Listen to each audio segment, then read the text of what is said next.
Good morning, y'all. I'm still a little sick. Trying to get over it. I think it was just a sinus infection, but it's really whooped my tail this time, and I've never had one this bad. But I want to try to get back into my readings as if I can. Right now I'm feeling pretty good, and I've been trying to read my Bible all the way through, right? And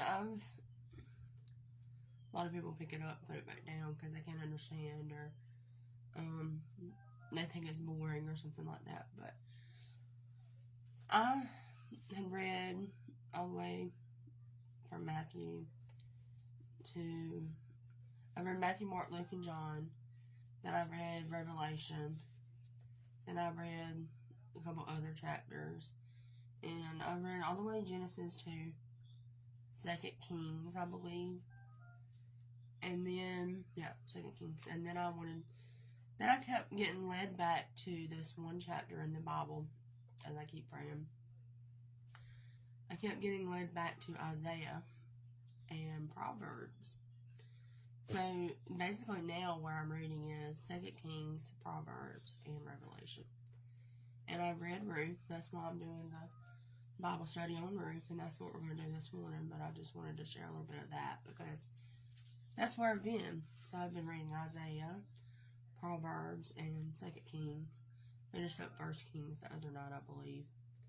And sometimes you just get that feeling of God wanting to lead you to read something different. So, but we're going to go ahead and get started, and I hope everyone's having a blessed day.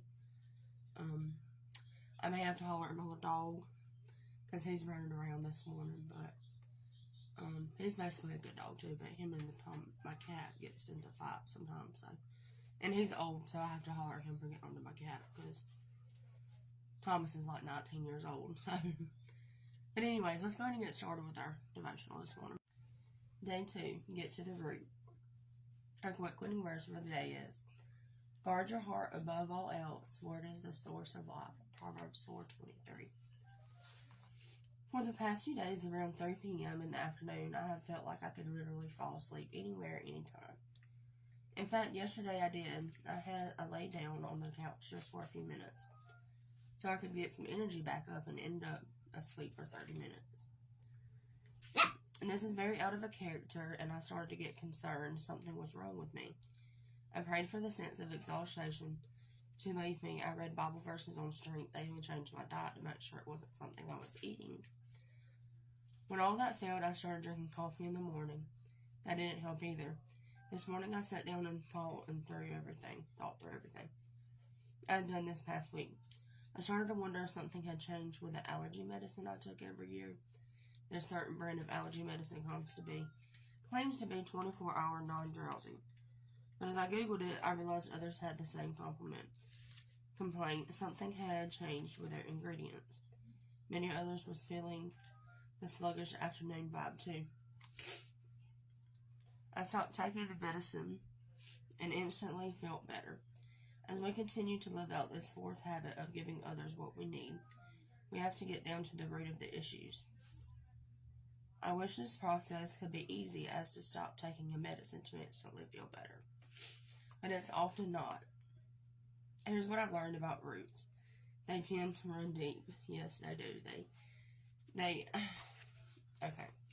They tend to run deep because, let's just say for this as an instance. So, you know how the devil just keeps nagging and pulling?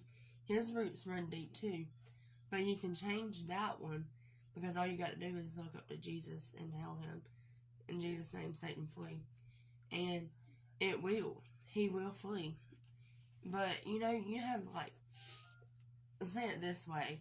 You have roots that run deep. Say like your family's hygiene. Or not hygiene, inheritance. Or, I don't know what to say with that. My brain. This morning because of all this allergy stuff. But you know how your genes, that's what I'm looking for, the word genes.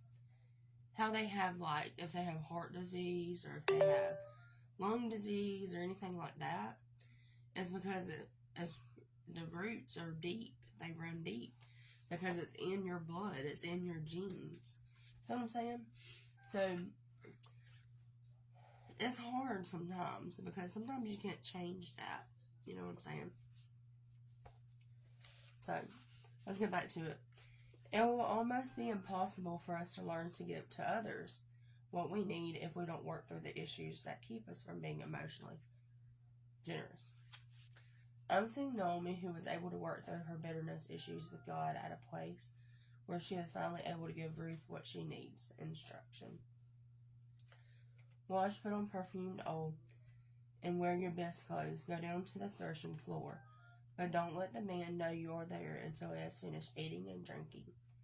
When he lies down, notice the place where he's lying. Go and uncover his feet and lie down. Then he will explain to you what you should do. Ruth 3:3-4.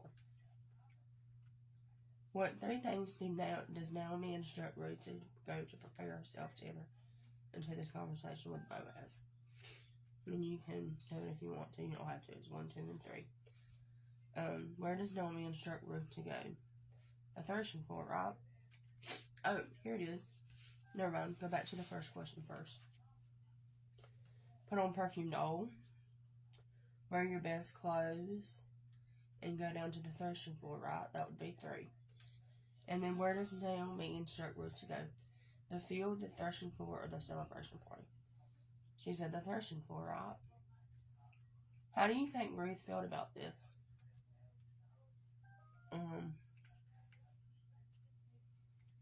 I probably think she probably was a little scared, maybe. I would have been.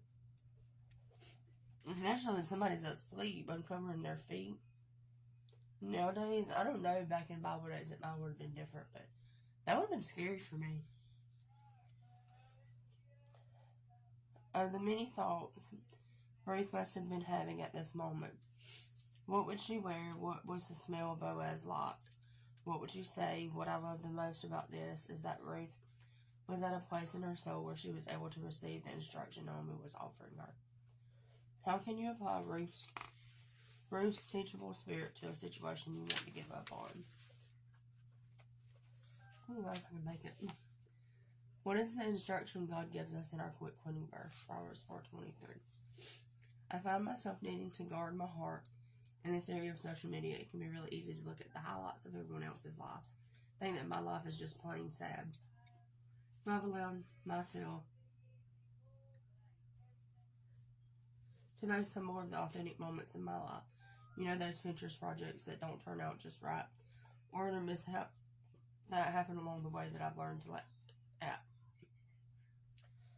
I do so in hopes that other women will see my life isn't perfect. I make mistakes, and things don't always turn out as I planned or desired. What are some areas of your life where you need to guard your heart?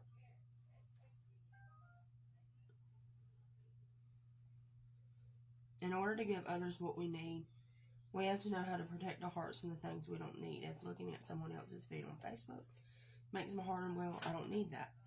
I give my permission to hide their account from my feed. We have to do what we need to do to keep our soul well.